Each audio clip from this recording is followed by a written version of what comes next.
Two Republican senators have broken ranks, voting against the Trump-endorsed budget bill.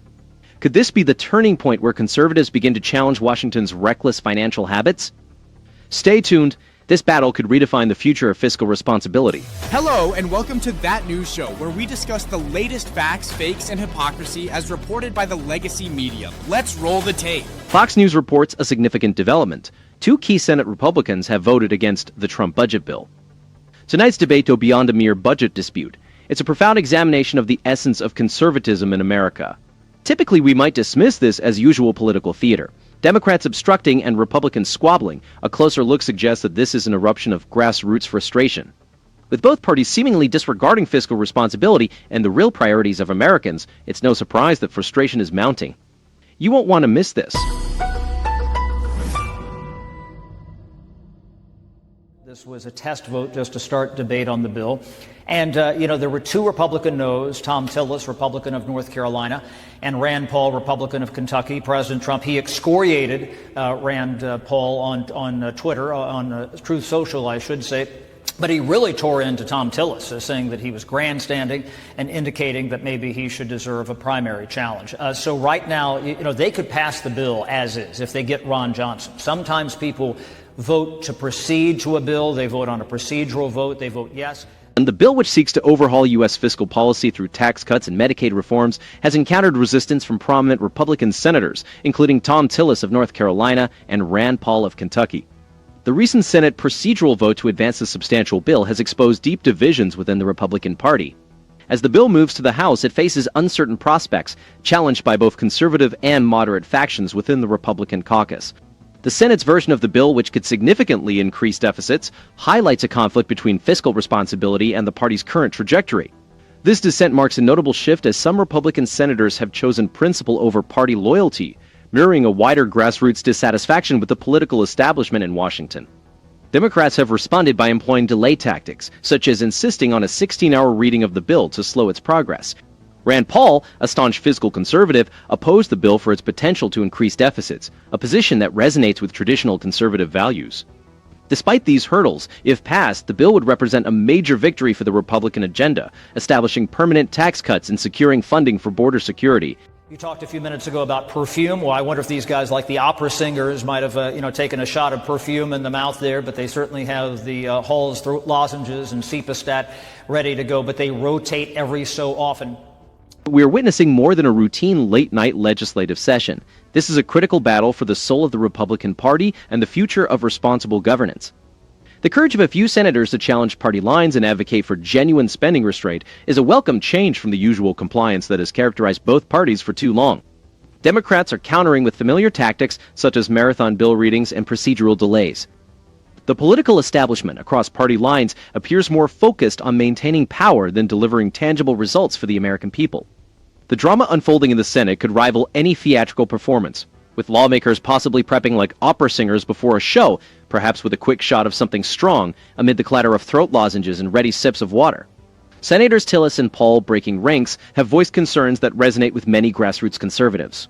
Washington's disconnect with fiscal discipline and the needs of everyday Americans. Their arguments focus on potential Medicaid cuts, tax fairness, and the legislative process, repeated themes that they claim support the poor yet often lead to increased bureaucracy, higher spending, and greater federal control, all while deficits balloon and dependency grows. The One Big Beautiful Bill is speeding ahead, promising permanent tax cuts and crucial Medicaid reforms, yet it also highlights deep divisions within the GOP. This underscores the importance of the populist drive for reform, reminding Washington that their role is to serve the public, not to govern it. As this legislative saga continues, its outcome will not only influence the trajectory of the current administration, but also shape the conservative movement as we approach the next election cycle. Fiscal responsibility must be more than a slogan. It's essential for the strength and sovereignty of our nation. Yet, unlike an opera, the stakes here are profoundly real, with outcomes that will echo far beyond the ornate walls of these chambers. Now, we don't think that they will take all of that time. And then you go to what's called a Voterama. A Voterama is where they vote, and they vote, and they vote. And this can be a little bit organic because sometimes people offer amendments and they can change the bill. And maybe there's an amendment to the bill that somebody doesn't like, and it alters the bill, and they're like, I can't vote for this now. Or maybe somebody who is on the fence, the amendment is adopted, and they say, hey, that's good, so I'm for the bill now. And then you go to final passage. We thought that the final passage vote, and again, this is very hard to read. The outcome will clearly indicate whether the Senate is truly listening or just perpetuating the interests of the globalist elite. What we're seeing now is the unpredictable yet essential process that keeps the Senate in check, the so-called Voterama.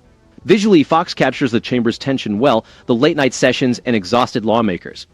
It's encouraging to see some Republicans pushing for real fiscal restraint, challenging their own party leaders and giving a voice to grassroots supporters in Washington. Fox accurately reports on the Democrats' obstructionist tactics, but is less critical of the GOP's compromises on conservative principles for political gain. As the final vote approaches and each amendment shifts the balance, lawmakers face a choice: serve their constituents or perform for the cameras. The American people deserve to understand the real stakes involved. Senators from both parties could propose amendments that might determine the fate of this significant bill. The real story extends beyond party conflicts and procedural delays. While the network effectively tracks vote counts and political maneuvers, it could improve its coverage of the amendment's real-world impacts. Those undecided are paying close attention, considering whether the changes serve their constituents or merely add to the bloated federal government. It's about whether Washington will uphold its promise of permanent tax relief, deregulation, and fiscal responsibility, or if it will continue its bipartisan trend of increased spending and government expansion. The amendments under debate are crucial. They represent the last stand for those advocating for limited government and American sovereignty. For some, a single amendment could sway their support.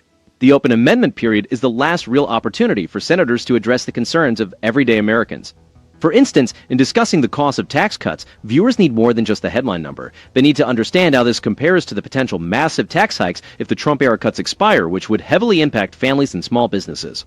It's vital that the media, not just Fox News but all outlets, focus more on the substance of these discussions, with critical issues at stake like permanent tax relief, Medicaid reforms, and reducing federal overreach.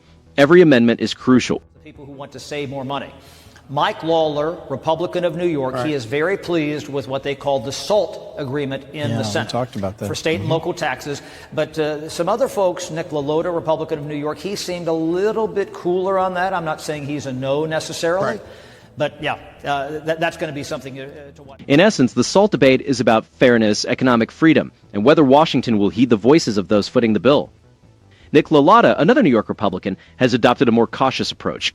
As negotiations proceed, every American concerned with retaining more of their hard-earned money should watch closely. He and several colleagues argue that the proposal may not be enough, expressing frustration over the authenticity of the negotiations.